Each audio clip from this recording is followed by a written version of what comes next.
오늘 교재 보시면은 그게 새 창조, 그리고 새 하늘과 새 땅, 이런 제목이 붙어 있을 겁니다. 여러분 이제 우선 여러분들이 이제 요한계시록을 한번 찾아보겠습니다. 요한계시록 20장 찾아보십시오. 거기 이제 펼쳐 놓으십시오. 20장, 21절 이 두 장을 가지고 오늘 공부를 하고자 합니다. 여러분, 이제 새하늘과 새 땅이 앞으로 창조될 것인데, 그러면 어떤 일이 일어날까요? 새하늘과 새 땅이 창조되려면은 그 지금 현존하고 있는 이 하늘과 땅은 없어져야 되겠죠. 그죠? 그러면 이 현존하고 있는 이 우주 만물이 불로서 녹아내리고 사라진다고 생각할 때 과연 이것을 우리가 무엇으로 표현할 수 있을까요? 지금까지 현존했던 그 어떤 사건보다도 더 큰 사건이 아닐까요? 자, 오늘 우리는 이제 그것을 상상을 하면서 성경이 이것에 대해서 뭐라고 말씀하시는지를 확인해 보고자 합니다. 사도 요한은 이 사탄이 이 불못에 던져진 직후에 하늘과 땅이 사라진 것을 보게 됩니다. 그 20장 11절 한번 보세요. 또 내가 큰 백보자와 그 위에 앉으신 분을 보니 그의 면전에서 땅과 하늘이 사라졌고 그들의 설 자리도 보이지 않더라. 이제 이런 사건이 있고 난 다음에 요한이 이제 큰 백보자 심판을 본 거죠. 보고 난 뒤에 새 하늘과 새 땅을 이제 다시 보게 됩니다. 그것이 계시록 21장 1절이에요. 1절을 보시면 또 내가 새 하늘과 새 땅을 보니 처음 하늘과 처음 땅은 사라지고 바다도 더 이상 있지 아니하더라. 더 이상 있지 아니하더라. 근데 하지만 이 땅이 어떻게 사라질 것인지에 대해서는 요한이 말을 하지 않았어요. 이 부분에 대해서는 이제 베드로가 이제 말을 하고 있는데, 여러분 이게 베드로후서 그 3장 7절로부터 13절을 보게 되면 거기에는 그러나 현재 있는 하늘들과 땅은 지금 현존하고 있는 이 하늘들과 땅은 그 동일한 말씀으로 보존되어 있어되 경건치 아니한 자들의 심판과 멸망의 날에 불사르기 위해서 간수된 것이라고 지금 기록을 하고 있습니다. 이 하늘과 땅은 지금 현존하고 있는 하늘과 땅은 불태워지기 위해서 간수되어 있는 것이다. 그러나 주의 날이 밤에 도둑같이 오리니 그날에는 하늘들이 굉장한 소리를 내고 사라지고 우주의 구성 요소들이 맹렬히 타는 불로 녹아내리며 땅과 그 안에 있는 일들도 모두 타버릴 것이라. 그러나 우리는 그의 약속대로 의가 거하는 새 하늘과 새 땅을 기다리는도다. 이런 기록이 있습니다. 요한은 이제 처음에 하늘과 처음에 땅은 사라지고 이렇게 말을 하고 베드로는 그 사라진 것이 현재 있는 하늘들과 땅이라고 얘기를 합니다. 자, 우리는 처음에 하늘과 땅은 처음에 있는 하늘과 땅은 지금 사라지지 않고 있는 것을 우리가 지금 보고 있죠. 그러나 자, 이것으로 요한과 베드로는 분명히 이제 같은 사건을 언급하고 있는 것임을 알 수 있습니다. 자, 우리가 그 1번에 한번 보세요. 1번. 거기 보니까 베드로후서 3장 12절에 있는 기록인데 우주의 구성 요소들이 맹렬한 불로 녹아내리며 그렇다면 그러면 정말 우주 전체를 말하는 것일까요? 아니면 지구의 그 대기권을 말하는 것일까요? 무엇을 말하고 있는 것일까요? 여기에는 많은 논란이 있어요. 그러나 우리는 이제 이것을 문자적으로 보면 돼요. 자, 우주는 어떻게 되어 있죠? 우주는 첫째 하늘과 둘째 하늘을 포함해서 우리가 우주라고 얘기를 하죠. 우주 전체, 첫째 하늘과 둘째 하늘. 자, 이것에 대한 열쇠는 베드로가 이제 보여주고 있는데, 우리는 이제 창세기 1장 1절에서 하늘이라고 불리던 것이 창세기 2장 1절에서 하늘들로 불리는 것을 보게 됩니다. 단수였던 것이 복수가 되었다. 처음에는 하늘이었지만 나중에는 하늘들이 되는데, 그럼 어떻게 해서 하늘들이 되느냐? 하나님께서 창공 위의 물과 창공 아래의 물로 나누었어요. 이렇게 해서 하늘이 하늘들이 된 거예요. 하늘들이 나누어진 거죠. 그래서 베드로후서 3장 5절과 6절에는 하늘들이 옛적부터 있었다는 것과, 하늘들이라고 얘기합니다. 하늘들이 어디서 나왔다고 했죠? 하늘들은 창세기 2장 1절에 나온다고 얘기했죠. 자, 하늘들이 옛적부터 있었다는 것과 땅도 물에서 나왔다는 것이라. 그럼 베드로가 하늘들이라고 이렇게 이제 복수로 기록한 것으로 볼 때, 하늘들은 분명히 창공 위의 물과 창공 아래의 물 사이에 있는 우주를 말하는 것이 이제 분명해지죠. 만일 베드로가 그냥 하늘 단수로 이렇게 기록을 했다면은, 태초에 하나님께서 하늘과 땅을 창조하셨느니라, 창세기 1장 1절의 하늘이 맞겠죠.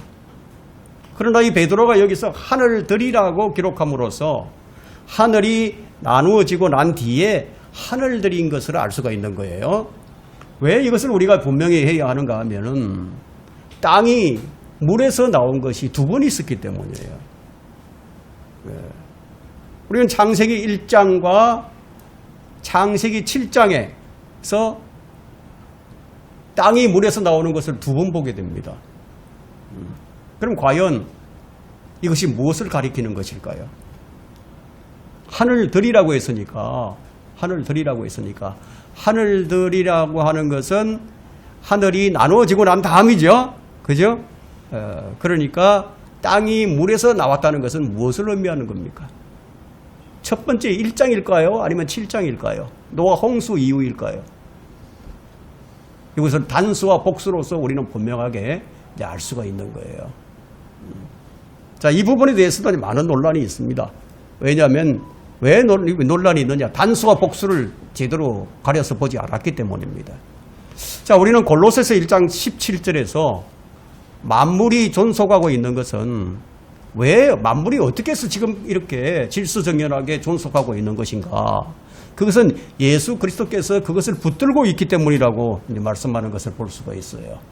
그래서 히브리서 1장 3절에서는요, 우리 그리스도께서, 하나님의 형상이신 그리스도께서 그의 능력의 말씀으로 만물을 지금 붙들고 있기 때문이라고 말씀하십니다.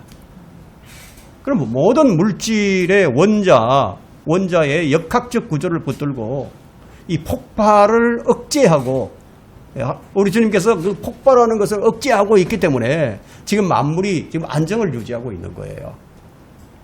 물질의 모든 기본 요소는 이제 원자라는 미세한 입자죠. 이 입자 속에서는 양전하를 띤 양자가 있고 음전하를 띤 전자가 있는데, 또 전하를 띠지 않는 중성자도 있어요. 그리고 이 양자와 전자와 중성자는 서로 힘의 균형을 유지하고 있습니다. 이 힘의 균형이 무너지면은 원자는 폭발을 하면서 엄청난 에너지를 이제 발산하게 되고, 그럼 물질 자체는 뭐 다른 물질로 변하게 되겠죠. 그리고 다른 물질에 어떤 영향을 미치게 되겠죠. 이것을 붙들고 있는 분이 예수 그리스도시다. 예수님이 이걸 딱 붙들고 있다는 거예요. 폭발하지 않도록. 그럼 붙든 것을 놓으면 어떻게 되겠습니까? 폭발을 해버리죠. 우주가 어떻게 폭발을 하겠습니까? 예수님께서 그걸 놓으실 때 폭발해버린다. 눈 깜짝할 소리에 사라져버린다. 이해가 되시죠? 자, 이때 상황은 하늘들이 엄청난 굉음과 함께 사라지고 우주의 구성 요소들이 맹렬한 불로 녹아 없어져 버리는 그런 사건이라는 거예요. 이걸 베드로가 자세하게 기록을 하고 있습니다. 땅이 순식간에 녹아내리고 태양계마저도 그 전체가 이때 완전히 와해되어서 현재 하늘들과 땅은 간 곳 없이 사라져 버린다. 이때 뭐가 없어지느냐? 심지어는 지금 둘째 하늘과 셋째 하늘 사이를 이게 분리하고 있는 거대한 물청, 그 깊음이라는 바다, 그 깊음이라는 바다도 이때 사라져 버린다. 이게. 그럼 현재 우주 체계가 소멸하고 재편되는 이 대재앙은 너무너무나 엄청나서 우리 인간으로서는 지금 도저히 상상하기가 어려워요. 우리는 어떤 그렇게 세계 3차 세계대전, 원자 폭탄, 수소 폭탄, 이런 것들로 전쟁을 일으키는 것도 상상하기가 어려운데 지금 우주가 이렇게 된다고 생각할 때 이거 엄청난 변혁이죠. 상상하기 어려워요. 하지만 우주를 애초에 창조하셨던 하나님께는 이런 일은 아무것도 아니라는 겁니다. 하나님께서는 우주 전체를 이와 같이 처리해 버리실 거다. 그런 다음에 새 하늘과 새 땅을 만드시는 거예요. 지금 현존하고 있는 이 하늘과 땅이 그대로 존속하면서 어느 다른 지역에다가 새 하늘과 새 땅을 만드는 것이 아니고 지금 있는 모든 것은 다 제거해버리고 새롭게 새 하늘과 새 땅을 이제 만드실 것이다. 그러면 이 새 하늘과 새 땅은 지금의 하늘들과 땅의 구성 요소와 어떤 성분이 같을지는 몰라도 우주의 구성 요소들이 맹렬한 불로 녹아내려서 새로운 원자재가 되겠죠. 그런 다음에 구성 요소가 만들어질 것이 이제 분명해집니다. 지금의 하늘과 땅은 여러 가지 점에서 좀 많이 다르겠죠. 그러나 그토록 엄청난 대폭발이 이제 우주에서 이제 일어나고 있는데 하나님께서는 어디에 계시느냐? 보좌에 앉아 계십니다. 이에 대해서 요한이 이렇게 얘기를 하죠. 요한계시록 20장 11절에서 또 내가 금 백보자와 그 위에 앉으신 분을 보니 그의 면전에서 땅과 하늘이 사라졌고 땅과 하늘이 다 사라져버렸다. 이때 우리는 무엇을 보게 되느냐? 지금의 태양계를 가리고도 남을 만큼의 거대한 하나님의 보좌를 보게 된다는 겁니다. 지금까지 살았던 모든 인류가 다 본다는 거예요. 모든 인류가. 그럼 요한복음 5장 29절에 나오는 바대로 선을 행한 자는 생명의 부활로, 악을 행한 자는 저주의 부활로, 이렇게 다 부활을 해서 이 백보자를 다 보게 된다는 겁니다. 자, 예수 그리스도의 재림과 함께 시작된 이 주의 날은 그럼 어디서 끝나느냐? 주의 날이 예수 그리스도의 재림과 함께 시작이 되는데 언제 끝나느냐? 이것이 바로 백보자 심판 때 주의 날이 끝난다. 그럼 이 주의 날이 종료되면은 그때 다시 보게 되는 것이 뭐냐? 새롭게 보게 되는 것이 새 하늘과 새 땅. 그리고 또 하나가 더 있어요. 그것이 뭐냐?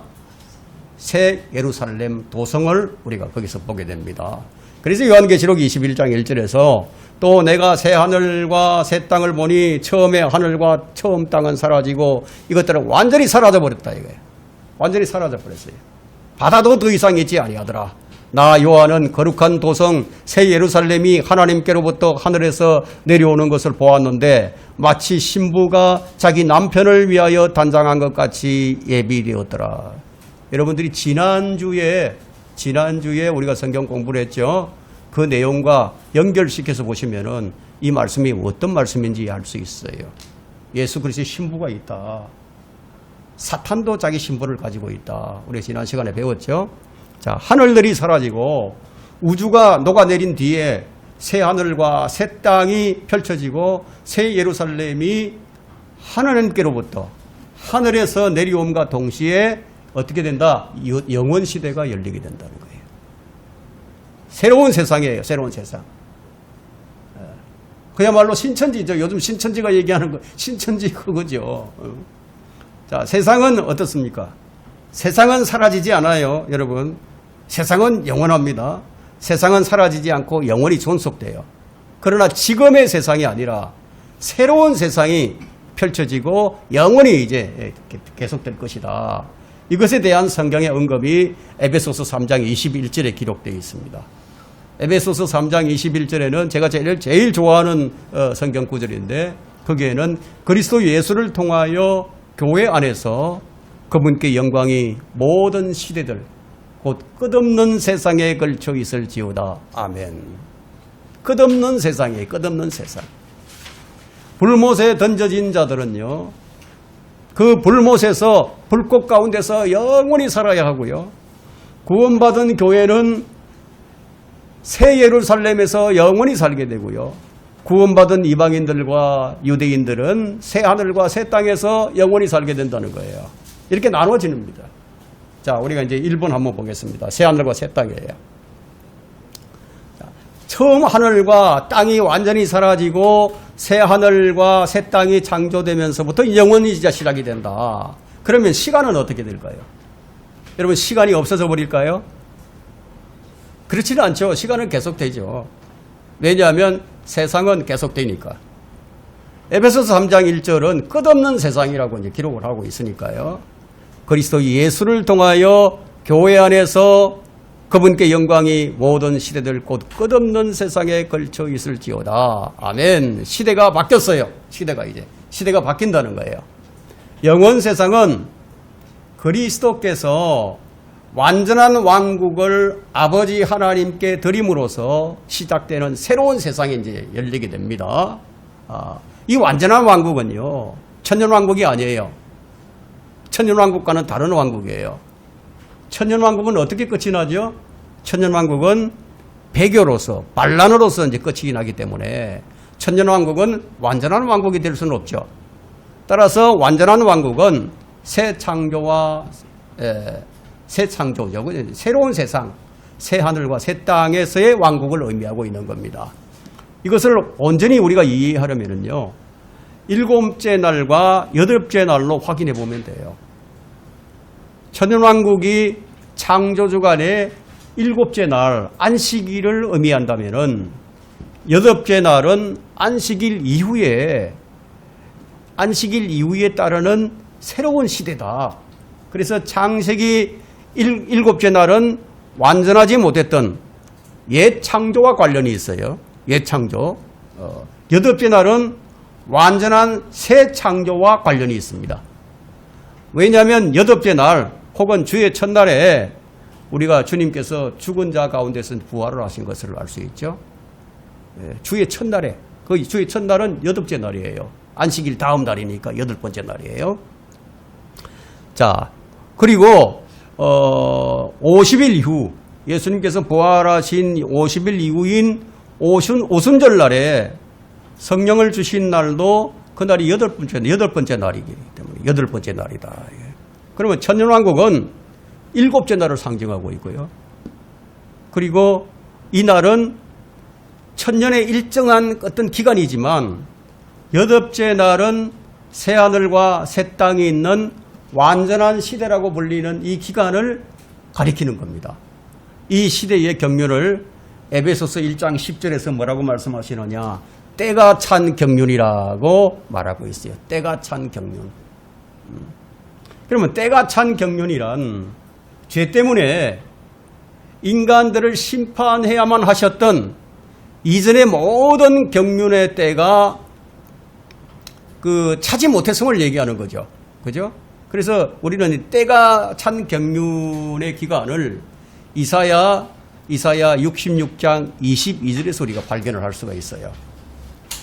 거기 보면 뭐라고 기록이 되어 있다면, 주가 말하노라, 내가 만들 새 하늘들과 새 땅이 내 앞에 항상 있는 것 같이 너희 씨와 너희 이름도 항상 있으리라. 이 말씀이 거기에 기록이 됩니다. 이 구절에서 우리는 이스라엘이 때가 찬 경륜에서도 영원할 것임을 알 수가 있습니다. 왜냐하면 너의 씨와 너의 이름이 항상 있을 것이라고 말씀하셨으니까. 그럼 이스라엘은 멸망하지 않는다는 거죠. 그죠?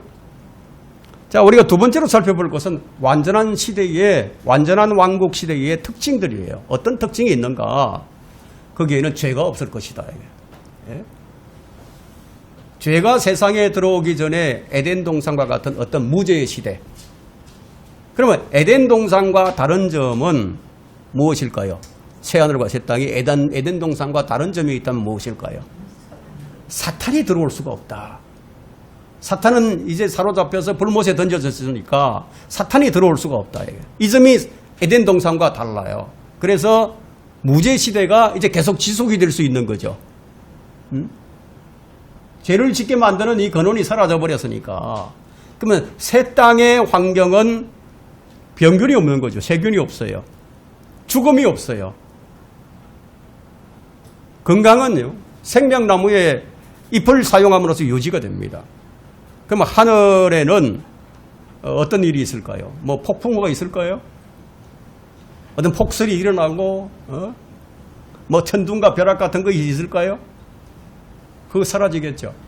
땅에는 해일이나 지진이나 태풍과 같은 파괴적인 재앙이 없어져 버리죠.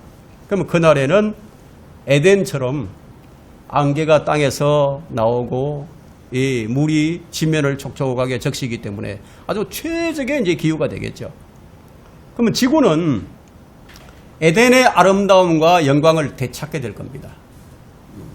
그곳에는 가시나무와 엉겅퀴가 존재하지 않게 될 것이고 해충이나 독충도 없고 약육강식은 사라져 버린다는 겁니다. 거기에는 뭐가 있느냐 이제. 거기에는 우리가 거할 새로운 처소, 거룩한 도성이 있어요. 새 하늘뿐만 아니라 새 땅뿐만 아니라 거룩한 도성이 있다.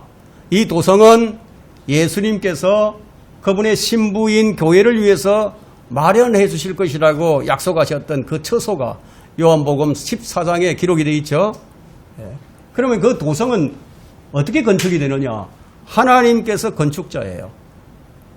하나님의 건축설로 설계가 되고 이 건축이 된단 말이에요. 그것이 바로 우리가 소망하고 있는 처소예요.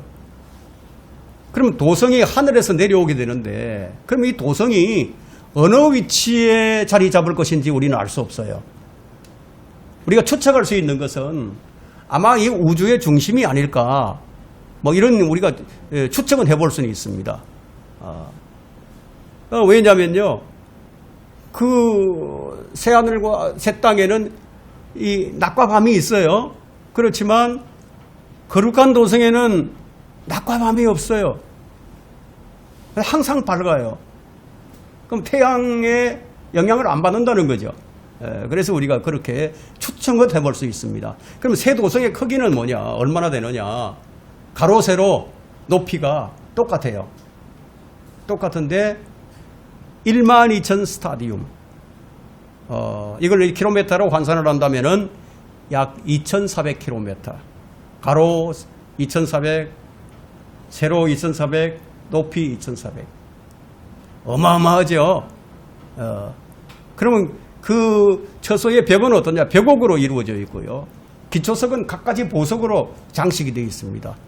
그럼 기초석 가운데는 어린 양의 12사도의 이름들이 기록이 되어 있고 문 위에는 이스라엘의 12지파의 이름이 기록이 되어 있습니다. 이것이 우리가 요한계시록 21장 23절과 25절에서 발견할 수가 있습니다. 그러면 거주민들이 사는 지역은 뭐 대로로 이렇게 나누어지게 되는데 가장자리에는 가로수길이 있고요. 그곳 옆에는 살기에 알맞는 그런 맨션들이 이제 주택들이 이제 딱 들어서겠죠. 그리고 많은 공원들도 있을 것이고. 그냥 우리는 이 도성 자체가 순금으로 만들어진 것을 알 수 있는데 유리처럼 맑고 투명하다. 이런 말을 듣게 됩니다. 요한계시록 21장 18절에서.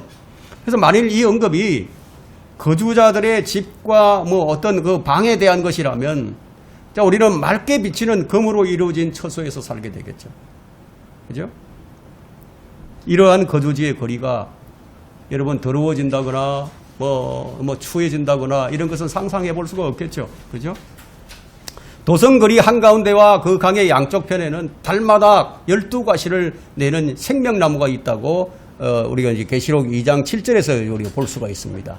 이기는 자에게는 내가 하나님의 도성, 하나님의 낙원 가운데 있는 생명나무를 먹게 한다. 이 말씀이 기록이 되어 있죠. 만일 이제 아담이 에덴에서 말이에요. 에덴에서 생명나무를 먹었다면은 그는 어떻게 되었을까요? 영생을 할 수 있었겠죠. 자, 그럼 이 도성 한가운데 흐르는 강은 생명수의 강이라고 불리고 있는데 생명을 주는 능력이 있어요. 우리가 이제 새 예루살렘에서 참 놀라운 것을 이제 발견하게 되는데 그곳에는 성전이 없어요. 새 예루살렘에는 성전이 없어. 왜냐하면 전능하신 주 하나님과 그 어린 양이 그곳에 성전이 되시니까 성전이 없어요. 다시는 저주가 없어요. 다시는 저주가 없다. 요한계시록 21장 3절과 4절을 봅니다. 또 내가 들으니, 그죠? 또 내가 들으니, 하늘에서 큰 음성이 나서 말하기를 하나님의 성막이 사람들과 함께 있어 그분께서 그들과 함께 거하시리니 그들은 그분의 백성이 되고 하나님께서는 친히 그들과 함께 계셔서 그들의 하나님이 되시리라. 자, 이런 말씀이 있고, 자, 그 다음에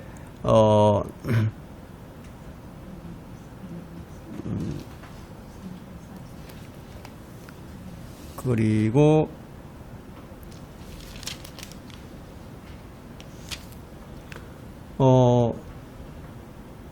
3절, 4절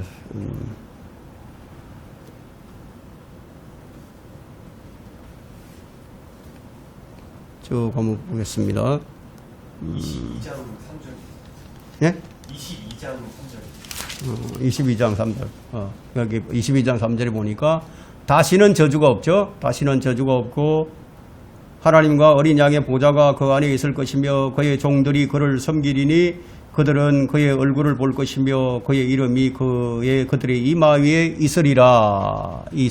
거기에는 밤이 없겠고 그들에게는 촛불도 햇빛도 필요하지 아니하리니 이는 주 하나님께서 그들을 비추시기 때문이라. 그들이 영원 무궁토록 통치하리라. 이런 기록이 있습니다. 그렇다면 누가 이 새 땅에 복된 거주자가 될 것인가? 천년왕국에서 구원받은 수많은 사람이 이제 거기에서 살게 될 것인데요. 자, 하나님께서는 아담과 노아에게 다산하고 번성하여 땅을 다시 채우라는 말씀을 하셨던 것처럼 이제 그들이 땅을 다시 채우게 되는 거예요. 새 하늘과 새 땅을 왜 만드셨겠습니까? 예? 자, 다시 채우는 것이다. 이스라엘에 관한 하나님의 약속은 아브라함의 후손들이 땅을 상속받는 겁니다. 그래서 이사야 66장 22절에서 주가 말하노라 내가 만들 새 하늘들과 새 땅이 내 앞에 항상 있는 것 같이 너희 씨와 너희 이름도 항상 있으리라. 새 하늘들과 새 땅에도 누가 있다고요? 예, 이스라엘이 항상 있다. 땅을 상속받으니까. 예. 그럼 에덴 동산에 생명나무가 존재했다는 사실로 알 수 있는 것은 우리가 하나님의 아름다운 계획을 알 수 있습니다. 왜 하나님께서 에덴 동산을 만드셨을까? 왜 하나님께서 하늘과 땅을 만드셨을까? 왜 인간을 만드셨을까? 이 하나님의 계획을 우리가 거기서 알 수 있는데 아담이 생명나무의 열매를 먹었다면 하나님의 계획대로 다산하고 번성해서 죽지 않고 영원히 사는 사람들로 이 지구를 가득 채웠겠죠. 그죠? 그럼 그들이 계속 이제 많아지면 어떻게 되겠습니까? 다른 행성으로 보내지겠죠. 이러한 계획이 있는 것을 우리가 이제 알 수가 있게 됩니다. 하나님은 사람을 자신의 형상으로 창조하셨어요. 그리고 출산의 능력을 주셔서 우주를 충만케 할 수 있도록 하심으로써 하나님의 능력과 지혜를 드높이게 만드셨어요. 이것은 구속의 계획을 더욱 영광스럽게 만들어주기 때문입니다. 예, 단순하게 우리를 이제 구원시키고 이렇게 하시기 위해서 계획하신 것이 아닙니다. 예, 그분의 왕국을 영원토록 세우시기 위해서 계획하신 거예요. 하나님께서 겨우 몇백만의 그 인류를 구속하시고 십자가에서 갈보리에서 그의 아들을 죽게 만들겠습니까? 우리는 생명나무이신 예수 그리스도를 먹고 우리는 영생을 얻었어요. 그럼 육체를 가진 인간은요, 영생을 얻기 위해서는 생명나무가 필요해요. 그래서 천년왕국에서는 예수 그리스도를 믿고 그냥 구원받는 것이 아니고 거듭나서 구원받는 것이 아니에요. 그분을 왕으로 인정하고 그분의 계명들을 지키고 천년왕국의 헌법들을 지키는 그런 그분의 백성으로 사는 자들은 이제 영원 세계로 들어가게 됩니다. 그러나 그들은 생명나무를 먹어야죠. 안 먹으면 영원히 살 수 없는 거예요. 생명나무를 먹어야 된다. 예. 육체를 가진 그들이 영생을 얻으려면 생명나무가 필요한 거예요. 그 생명나무가 어디 있느냐? 거룩한 도성에 있다. 새 예루살렘 성에. 예. 그들은 생명나무를 먹고 영원히 산다 이거예요. 누구에게 그런 권리를 주십니까? 그것이 바로 요한계시록 22장 14절에 기록이 되어 있는데 그의 계명들을 행하는 자들은 복이 있나니 이는 그들이 생명나무에 대한 권리를 가지며 또 그 문들을 통하여 도성 안으로 들어가게 하리 함이라. 도성 안으로 들어가서 생명나무에 나무를 먹고 영원히 살게 된다 이거예요. 천년왕국에서는 거듭나지 못했으니까 이 사람들이 영원히 살기 위해서는 생명나무가 필요해진다는 겁니다. 자, 예수 그리스도의 정부는 예수 그리스도의 정부 가버먼트는 어떻게 될까요? 영원히 지속된다. 예. 그것이 이사야 9장 7절에 기록이 되어 있죠. 그의 정부와 화평의 정감이 다윗의 보좌와 그의 왕국 위에 바르게 세워지고 지금부터 영원까지 공의와 정의로 그것을 굳게 세우는데 끝이 없으리라. 만군의 주의 열성이 이것을 실행하시리라. 이 세상에서 끝나버리는 이런 정부가 아니고 영원 무궁토록 이어지는 그런 정부예요. 예. 그럼 우리는 그 정부의 구성원들입니다. 또한 민족들을 그들의 영광을 그분이 계시는 곳으로 이제 가져오게 되어야 되는, 가져와야만 하는데 그분이 계시는 곳이 바로 교회가 있는 즉 새 예루살렘 성이다. 이것이 영원히 지속된다는 겁니다. 우리가 아까 에베소서 3장 21절을 읽어보았죠. 자, 이제 우리 주님께서 이것을 다 이루시고 위대한 퇴임식을 하게 되는데, 자, 천년왕국부터 처음 하늘들과 처음 땅이 완전히 이제 소멸을 하고 그리스도께서 모든 정사와 모든 권세와 능력을 다 폐해버리신다 이게. 그리고 새 하늘들과 새 땅이 창조되고 완전한 시대로 들어갈 때 인자이신 그리스도께서는 하나님께 그 왕국을 내어드린다 이거예요. 이것으로 하나님께서는 만물 안에서 모든 것이 되시는 겁니다. 이것이 고린도전서 15장 24절로부터 28절에 기록이 되어 있죠. 이것이 위대한 퇴임식이에요. 자, 이 세상에는 많은 퇴임식이 있지만 어떤 사람들은 강제로 끌어내려져야 하고 어떤 사람들은 자발적으로 내려오는 사람들도 있고 아니면 육신의 질병으로 인해서 혹은 다른 이에게 자기 계성자에게 물려주기 위해서 퇴위식을 하지만 그리스도께서는 인자로서 자신에게 주어진 일들을 다 이루셨기 때문에 그래서 퇴위하는 거예요. 이것으로 그분의 인성을 버리시는 것이 아니라 인자라는 칭호가 하나님의 아들이라는 칭호로 되돌아가는 것이다. 이것으로 신격은 다시 하나가 되셔서 하나님께서 만물 안에서 모든 것이 되시는 겁니다. 이때 우리가 시간으로 이해하는 개념들은 사라집니다. 그야말로 하루가 천년 같고 천년이 하루 같은 그런 시대가 되는 거예요. 영원 세계가 시작된다. 이 기간은 시대들 중에 시대로 나누어집니다. 이 이후의 끝에 관해서는 어떤 암시도 없어요. 이것이 성경이 마지막이에요.